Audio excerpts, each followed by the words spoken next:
ఎంతో టేస్టీగా ఉండే పెప్పర్ చికెన్ ఫ్రై. ఇది సైడ్ డిష్ గా చాలా బాగుంటుంది. ముందుగా చికెన్ చిన్న చిన్న పీసెస్ కి కట్ చేస్తాను. నెక్స్ట్ సరిపడా సాల్ట్ వేసుకోవాలి. హాఫ్ స్పూన్ ధనియాల జీరా powder, half spoon garam masala, 1 spoon వచ్చి పెప్పర్. ఇప్పుడు ఇవన్నీ కూడా బాగా మిక్స్ చేసుకోవాలి. ఇవన్నీ మిక్స్ చేసుకొని ఒక హాఫ్ అన్ అవర్ అన్నా పక్కన పెట్టుకోవాలి. మరో ప్లేట్ తీసుకుని అందులో 2 స్పూన్లు కార్న్ ఫ్లోర్ వేసుకోవాలి. అలాగే 1 స్పూన్ వచ్చేసి బియ్యం పిండి అంటే రైస్ ఫ్లోర్ వేసుకోవాలి. హాఫ్ స్పూన్ కారం వేసుకోవాలి. అలాగే సాల్ట్ కూడా ముందు చికెన్ లో వేసింది, దాన్ని కూడా గమనించుకొని వేసుకోవాలి. ఇదంతా కూడా మిక్స్ చేసుకోవాలి.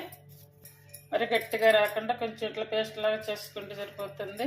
పిండి అంతా ఇలా కలిపి పెట్టుకున్నాం కదా, ఒక్కొక్కటిగా తీసుకొని ఇలా జస్ట్ ఇలా వేసేసుకొని డైరెక్ట్ గా ఆయిల్ లో వేసేసుకోవాలి. అప్పుడు ఇలా వేసేసుకోవాలి. చూడండి, ఇలా వచ్చాక తీసి ఇట్లా టిష్యూ ఉన్నటువంటి పేపర్ లో ప్లేట్ లో వేసుకుంటే ట్రై చేయండి. Thank you for watching.